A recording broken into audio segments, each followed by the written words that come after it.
Hello girls, now we are going to see risk analysis. Okay, this is also from unit 3 and it is part 2. So part 1 we saw return analysis and part 2 is risk analysis. Okay, now we will see the synopsis. First one is the meaning of risk, second one is types of risk, third one is sources of risk, fourth one is risk aversion and risk premium, fifth one is measurement of a risk. Under measurement of a risk, we have range. We will be calculating standard deviation. We will be calculating coefficient of variation. And the last one is the beta coefficient. So this is the synopsis of your risk analysis. Okay, the next in your synopsis is types of risk, girls. There are two types of risk. One is systematic risk, the other one is the unsystematic risk. Okay, first we will see the systematic risk. See, this is the risk which cannot be controlled by the investors. Okay, obviously we are the investors, right? You, me are the investors, which I cannot control this kind of a risk. Okay, the best example for this is the stock market. See, obviously we know the price in the stock market keeps on changing. Suddenly the price value increases, suddenly the price value decreases, right? So obviously it is not in our hand. So this is one of the examples of your systematic risk. The other example is that suddenly the government has changed some policies. Okay, so the interest rate has been changed. So obviously this is not in our hand again. So this is another example of your systematic risk. Now see the first point, girls. It cannot be diversified. Okay, see diversified meaning I will teach you in the next unit, girls, in detail, because we have a separate topic, diversification. But as of now, we just learn as cannot be diversified. Okay, the next point is these risks are due to external or uncontrollable factors. So external meaning it comes from outside, that is government regulation, index, market index, Sensex. It purely depends on the external factors. And the third point is the impact of this risk is on all the securities and affects all the stocks in the market, right? This is what systematic risk is. Next one is the unsystematic risk. So systematic risk which we cannot control. Obviously unsystematic risk is the risk which we can control, that is the risk controlled by the investors. So first point is it can be diversified. Yes, I will teach you in unit 4. And then it is unique to a firm or an industry, so it is purely for one particular industry or a firm, and this type of risk can be controllable. Okay, so these are the two types of risk, girls. Anyways, additionally I have sent you two videos. In that you will be having the meaning of risk, the other one is the types of risk, and also sources of risk are included in that video, girls. Okay, now next we will see the measurement of risk. The next in your synopsis is measurement of risk. Okay, so in the synopsis we have written like under measurement we have range, we have standard deviation, we have coefficient of variation, and we have beta coefficient. So the first thing we are going to study is the range. So I hope you know this term, girls. We studied in statistics, that is in your BCom first year.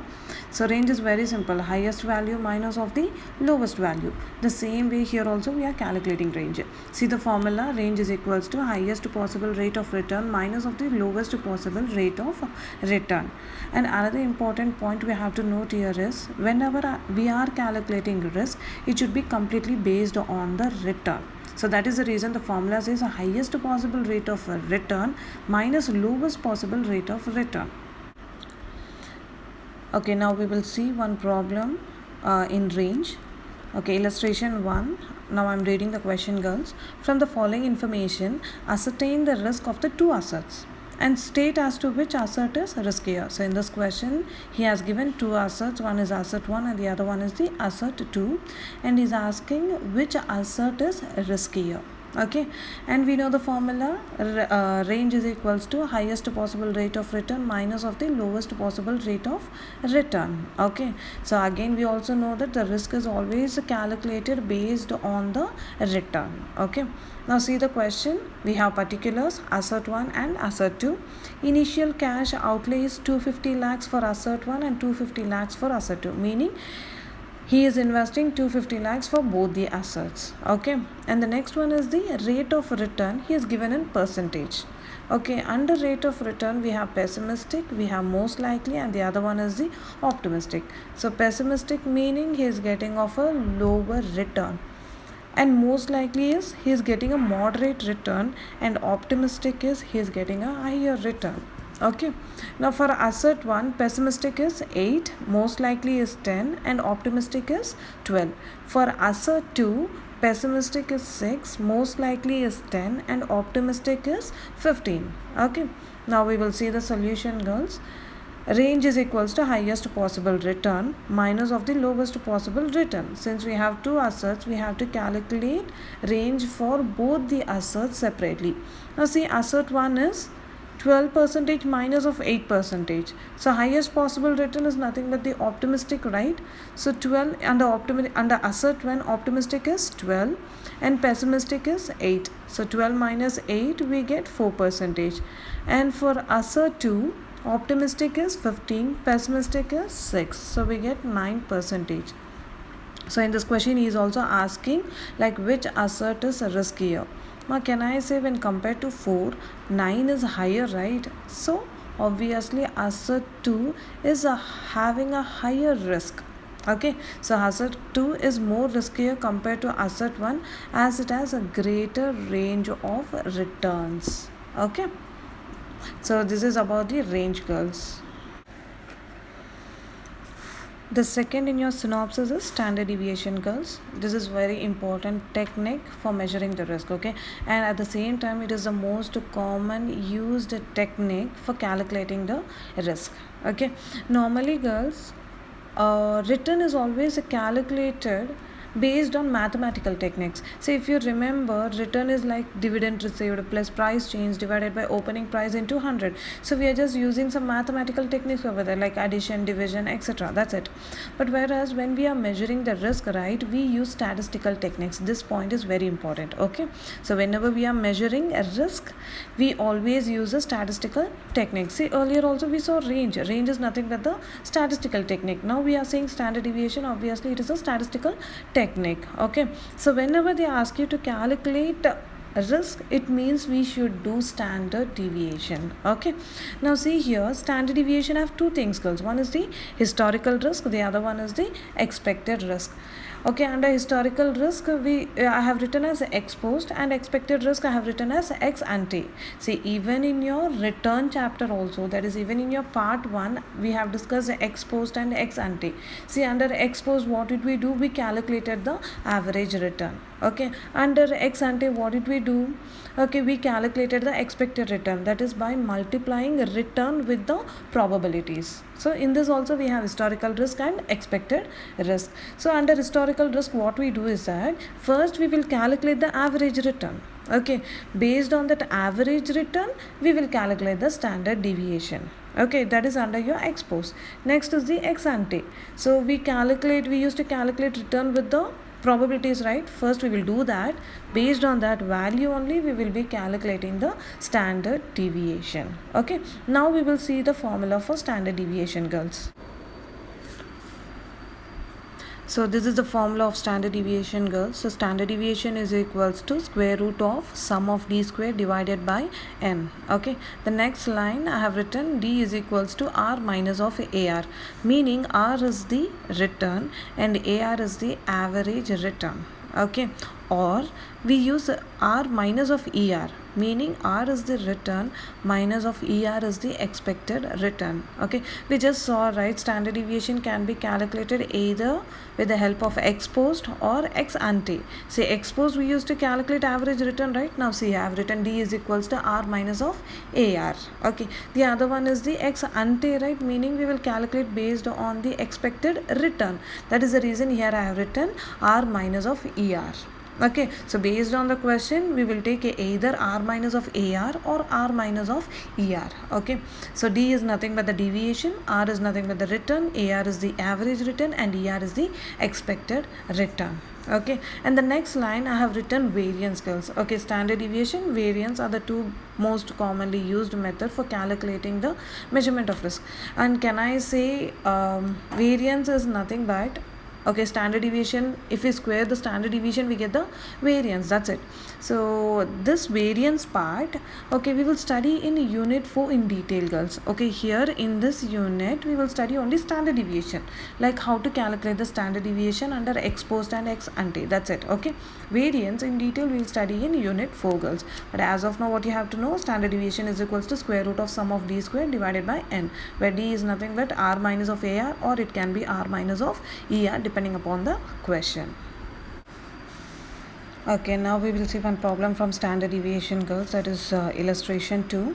Okay, I'm reading the question. The following are the annual returns of a company over the past 5 years. So can I say it is completely based on ex post, because he's saying over the past 5 years, which is nothing but the historical data. So determine the average returns and the standard deviation of returns over the past 5 years. Anyways, in the question he mentioned calculate the average return first and then calculate the standard deviation over the past 5 years. Okay, so we have two columns, one is year, the other one is the returns. Under year we have 5 years, and the returns we have 8%, 10%, 26 and 15%. Okay, so first we have to calculate average return. So how do you calculate average return, girls? It is nothing but addition of 8%, 10%, 26 and 15% divided by 5. We get the average return. Okay, now we will see how to do the problem, girls. So this is the question, girl. Year is 1, 2, 3, 4, 5, and returns we have 8%, 10%, 26 and 15%. So in the question they asked you to calculate average return and standard deviation. So how do you calculate average return? It is nothing but the total of this. So total of this is 59. Okay, so average return is equals to 59 divided by 5, which is nothing but 11.8%. So obviously you know this part, right? Okay. Okay, now we will calculate standard deviation. Okay, so the formula for standard deviation is square root of sum of d square divided by n. Okay, so whereas in this case d is nothing but return minus of average return, because we calculated average return. Okay, and normally in statistics we will be having so many columns, right? So that columns completely depends upon the question, depends upon the formula, girls. Okay, you have to remember this part. Okay, so because we cannot mug all the columns, right? What will come, how many columns will come, and what is the order of the column. So instead, how you have to remember is based on the formula we will be having number of columns. So first column obviously it's going to be year. Okay, total we have 1, 2, 3, 4 and 5 years. Okay, and the next column is going to be return. Okay, that is 8%, 10%, 20%, 6% and 15%. So obviously what will be the next column, girls? In the formula we have only d square. Alright, so obviously we have to calculate d, and then only we will be calculating the d square.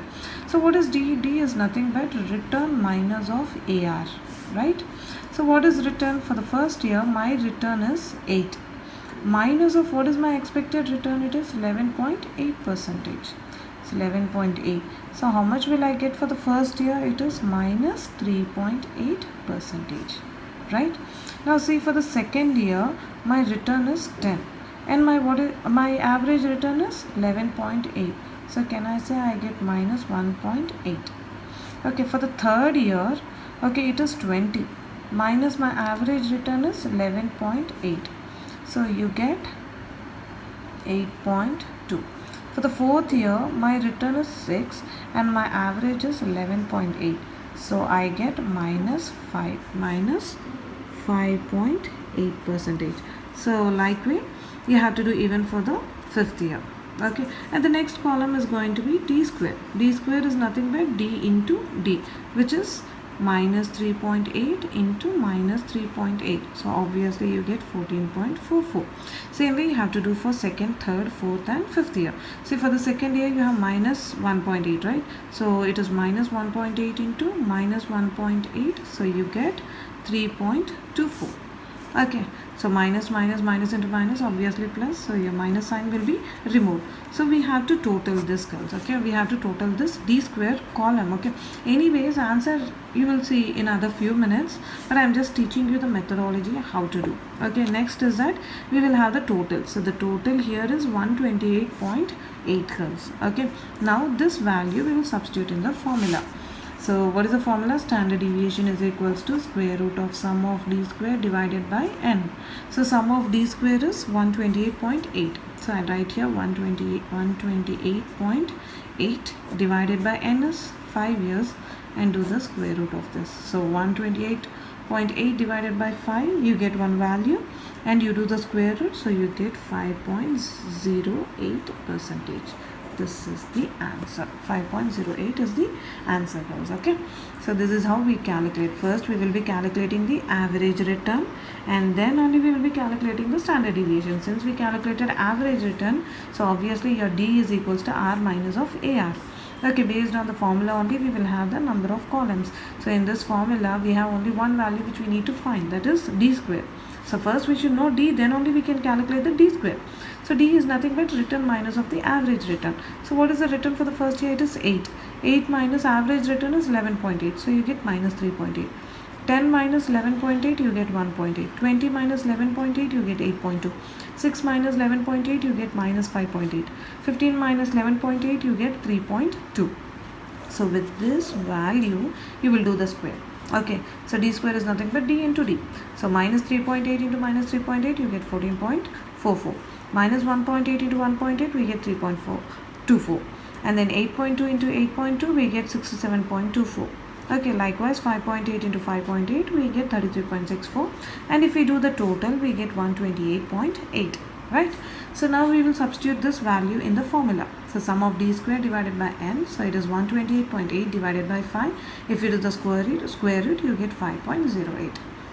Okay, this is all about your standard deviation, girls, under average return.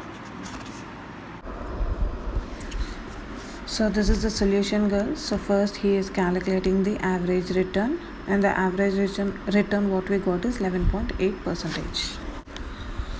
Okay, based on the average return, he calculated the standard deviation. Okay, so first column is year, second column is return, third column is d is equals to r minus of ar.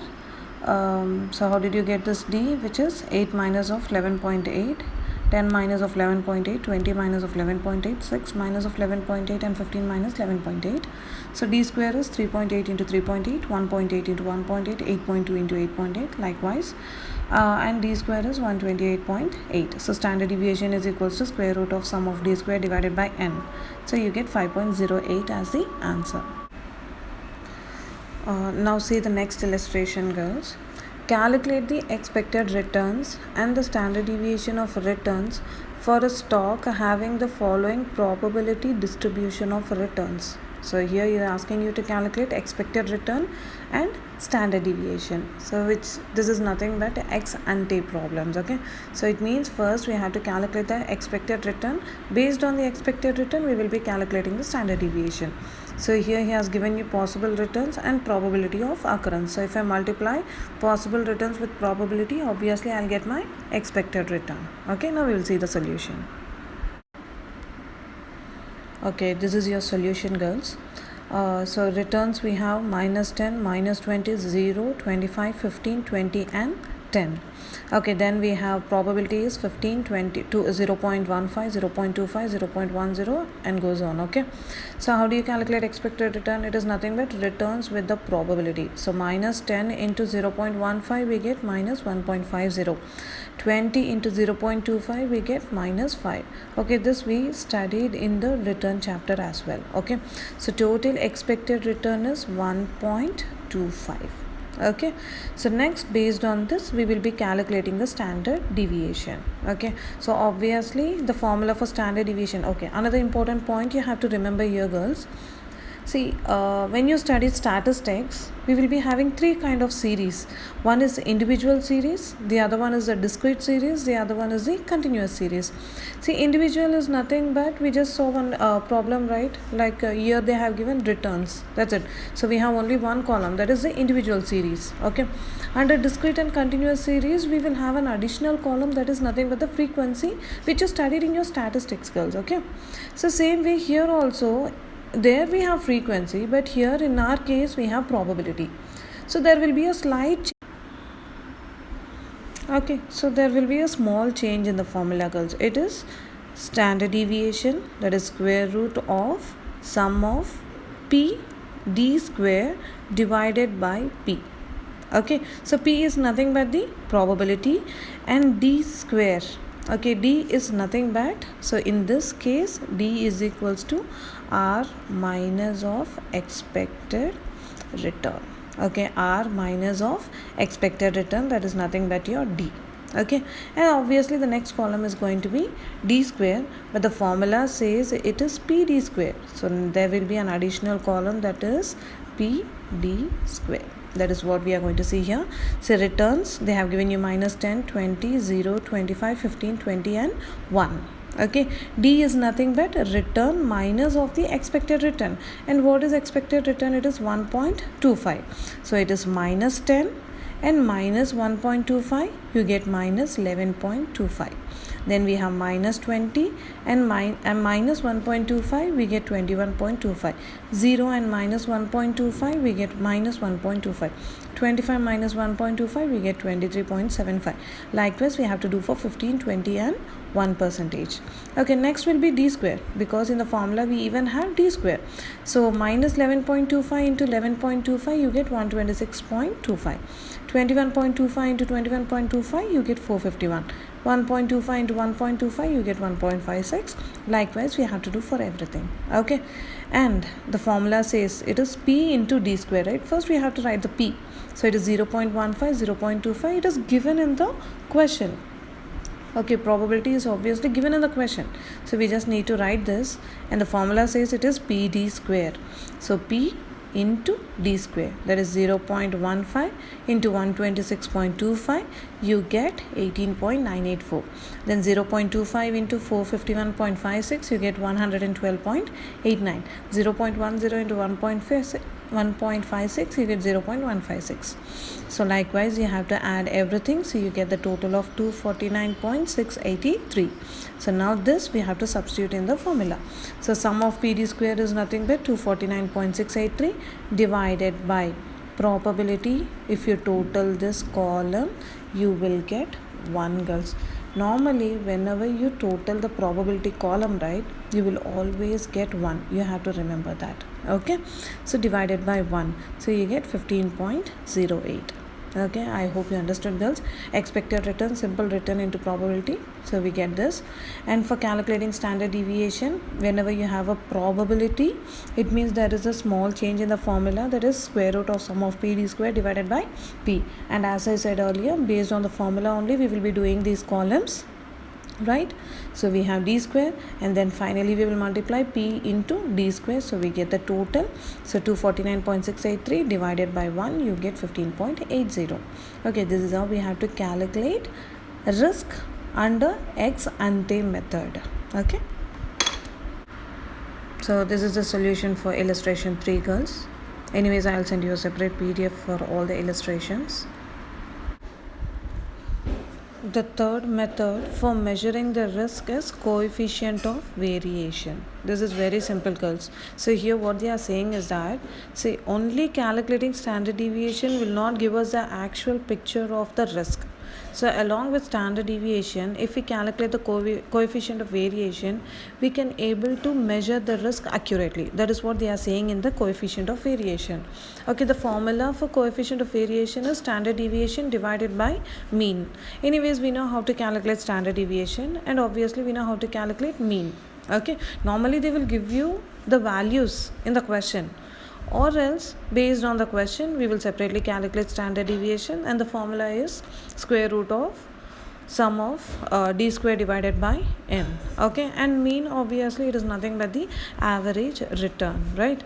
So here the other important point is, see, if we have lesser value of the CV, then it means lower the risk, and obviously higher the coefficient of variation is going to be the higher the risk. Okay, now we will do one problem under your coefficient of variation. See, the question is calculate the coefficient of variation from the following data. Okay, in that they have given you expected return as 1.25%. The other one, standard deviation, is 11.126%. So formula for coefficient of variation is standard deviation divided by mean. Standard deviation in the question is 11.126, and obviously mean, girls, if you remember, mean, it can be either x post, which is nothing but the average return, or x ante, which is nothing but the expected return. So in this case they have given you expected return, so which is 1.25. So 11.126 divided by 1.25, you get 8.9008. Okay, so this is how we calculate coefficient of variation. This is very simple, girls. The next in your synopsis is beta coefficient, girls. This is also one of the measurement of risk. Okay, so we just saw earlier the meaning of systematic risk and unsystematic risk, right? So beta coefficient is purely for systematic risk. Okay, I will repeat the meaning, girls. Systematic risk is the risk which is not controlled by the investors. So who are the investors? Obviously we are the investors. We cannot control this kind of a risk. Say example, if the interest rate has been fluctuating, so obviously this is not in our hand, we can't do anything, right? So it is not in our control. That is the reason systematic risk is a risk which cannot be controlled by the investors. It is purely from the external factor. This is what systematic risk is. Now see the first point, girls. Beta coefficient studies the relationship between individual security and the market index. So obviously some of the examples we saw earlier is market risk, interest rate risk, purchase power risk, right? So here beta coefficient studies the relationship between individual security and the market index. Okay, see, there are two methods, girls, under your beta coefficient. One is the correlation method, the other one is the regression method. Okay, for both the methods we have formula. Based on that we will do problems. Okay, so this is the correlation method, girls. See the formula. It is beta is equals to RIM, standard deviation of I into standard deviation of M divided by variance of M. This is the formula for correlation method. Okay, see the next line, that is they are explaining the formula. So beta, that is a B symbol, is nothing but the beta. Next one is RIM, which is nothing but correlation coefficient between the returns of stock I and the returns of the market index. Okay, this correlation coefficient, all this we will study in unit 4, girls, in detail. Okay, next one we have, that is the third one, is the standard deviation of I. That is nothing but standard deviation of returns for stock I, and standard deviation M, that is the next one, standard deviation of the returns of market index, and the last one is the variance of M, which is nothing but variance of the market returns. See, we just saw, right, beta coefficient studies the relationship between individual security and the market index, right? That is the reason we have RIM, standard deviation of I, standard deviation of M divided by variance of M. Okay, normally in the question they will give you all the values, girls. They will give you separately RIM, they will give you standard deviation of I, they will give you standard deviation of M. We just need to substitute those value in this formula. That's it. Okay, so this is all about your correlation method. We will see one problem in this, girls. Okay, now let us see illustration 5, girls. This is for correlation method. Okay, see the question. I'm reading the question. Standard deviation of a security is 10%. Standard deviation of the market portfolio is 8%. So they have given you standard deviation for individual security and market portfolio. Okay, the next one is coefficient of correlation between the returns of security and the market portfolio is 0.9. So they have given you even RIM. Yes, ascertain the beta coefficient. So obviously we have all the values with us. We just need to substitute in the formula. So formula is beta is equals to RIM into standard deviation of I into standard deviation of M divided by variance M. That's it. So RIM is nothing but 0.9 into standard deviation of I, that is standard deviation of security, is 10%, and standard deviation of a M, that is market portfolio, is 8%, divided by variance. Girls, if you remember, I just told you, right, variance is nothing but the square of your standard deviation, right? And I said we will study that variance in detail in the next unit, but as of now standard deviation square is nothing but your variance. So standard deviation, that is variance of M, is nothing but standard deviation of market portfolio. If you square that, we get the variance, so 8 the whole square. So if you substitute that values, you will get the beta as 1.125. Okay, so security experiences greater fluctuations than the market portfolio as the beta is more than 1. Okay, this point again I will teach you in detail, girls, in the next unit, but as of now you just know how to calculate the beta coefficient. So the second method is the regression model, girls. So if you remember, we studied this in your UG statistics. Okay, normally under regression we will be having two variables, right? One is dependent variable, the other one is the independent variable. So same thing we are going to follow here. Now see the first point, girls, it studies the relationship between two variables. That is dependent variable, meaning it is depending on some other thing. The other one is the independent variable. Okay, this variable is not dependent on any other variable. See, next to the dependent variable I have written as individual security. So obviously we know the security value is purely depend on the market index, right? That is the reason individual security is a dependent variable, whereas independent variable is the market index. So obviously market index is not dependent on any other thing, right? So independent variable will be your market index.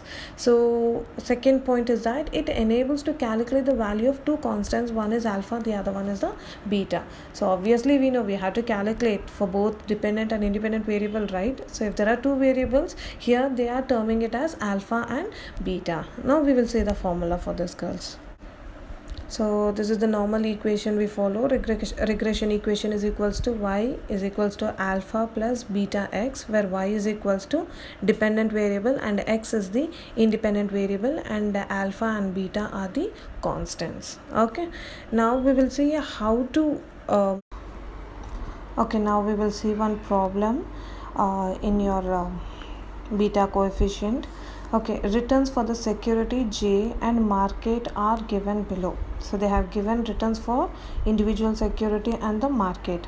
So here we have total 5 years, and market return is -6, 12, 10, 11 and 15, and the return J return, which is nothing but a individual security, okay, which is -8, 15, 12, 18% and 22%. Okay, so this is the question they have given you, and they asked you to calculate beta coefficient for J, and at the same time what percentage of total risk for J is systematic. So what is the total percentage of individual security is systematic. Okay, because this question is very important. Okay, this question has been asked many times in your end semester exam, so it's better you have to practice this problem. Okay, so first, for calculating beta coefficient for individual security, okay, we are going to follow one formula, girls. This is something complete different formula. Okay, you have to use this formula for this kind of a problems. Okay, so this is the formula, the one which I have rounded. Beta for individual security is equals to n sum of xy minus sum of x sum of y divided by n sum of x square minus sum of x the whole square. This is the formula we follow. Okay, see, the formula which we studied earlier is purely for correlation, and the other one is for the regression method, right? But this is not under any other method, girls. So they just simply ask determine the beta coefficient for J. That's it. So whenever they ask without any methods, you just follow this formula. Okay, so if they ask correlation method, yeah, we will follow that formula. If they ask regression, yeah, we will take the equation and we will calculate the constant, that is alpha and beta. Since here he just asked beta coefficient for J, so we are going to use this formula. Okay, so it is n sum of xy minus sum of x sum of y divided by n sum of x the whole square minus sum of x the whole square. Okay, So if you remember statistics, normally the table is purely based on the formula. So obviously in the table there should be one column for xy, obviously x and y is there, and yeah, there should be a column for x square. That's it. So we will see the table now, girls. Okay, so first one is year, and the second one market return x is given to us and y is also given to us. As the formula says, we have to calculate xy, so this is nothing but market return into j return, which is minus 6 into minus 8 you get 48, 12 into 15 you get 180, 10 into 12 you get 120, 11 into 18 you get 199, like that. Okay, next, as the formula demands us to calculate even x square. Okay, x square is 36, that is what is your x? 6. So 6 6 36, 12 12 144, 10 10 100, 11 11 121, 15 15 is 225, and the last one is the y square. Okay, it's better we calculate y square, I'll tell you why. Okay, y square is 8 8 64, 15 15 is 225, 12 12 144. Likewise, obviously we will be doing total for all the columns. Okay, so now we will substitute these values in the formula, girls. So xy is nothing but n is total number is 5, and the sum of xy is, the total of your xy is 876, minus of sum of x, that is the total of your x and total of y is 42 into 59, the whole divided by n is 5 into 626, that is sum of x square total is 626, minus of sum of x the whole square, that is the total of x into whole square. Okay, so you get the value as 1.39 percentage. Okay, this is the first part of the question. Okay, so first part of the question is determine beta coefficient for j. Now second one, what percentage of total risk for j is systematic? What is the percentage of total risk for j is systematic? Okay, so again we have a formula for this, girls. Okay, so n sum of xy minus sum of x into sum of y divided by square root of n into sum of x, the sum of x square minus sum of x the whole square into n sum of y square minus sum of y the whole square. So obviously all these values we calculated in the table, so we just need to substitute those values in the formula. So just substitute these values, you get 0.986. Okay, so for coefficient of determination, R square tells the percentage of systematic risk and total risk. So meaning is that, see, we just calculated the total risk here. Okay, but coefficient of determination only will tells us how much percentage of systematic risk is there in the overall risk. Okay, which is nothing but R square. So we just calculated R, right? So coefficient of determination is nothing but R square. So we are going to square 0.986 into 0.986, which we get 0.92. Okay, anyways, I'll send you the formula, girls. Based on that you have to do this problem. Again, I will give you a few assignment problems. It's kind of a revision. This is more than enough, girls. Okay, so this is all about your unit 3 part 2, girls. So we studied the meaning of risk. Okay, and we studied the different sources of risk, types of risk, and then we saw various measurement of risk. From it starts from range, standard deviation, coefficient of variation, beta coefficient, etc. Yeah, so this is all about your unit 3, girls. So additionally, I have sent you 2 videos so that you can have deep knowledge about what is the meaning of risk and what are the different types of risk. The first in your synopsis is meaning of a risk, girls. So obviously we know that whenever we make investment, we should know that we get return, that is nothing but the reward which we saw earlier, and obviously we also have a risk factor. See, even in price change, what did we study? We get either zero, we may not get any return, or we get return, or we will get a negative, right? So negative is nothing but it is a kind of a loss for us, it is something kind of a risk.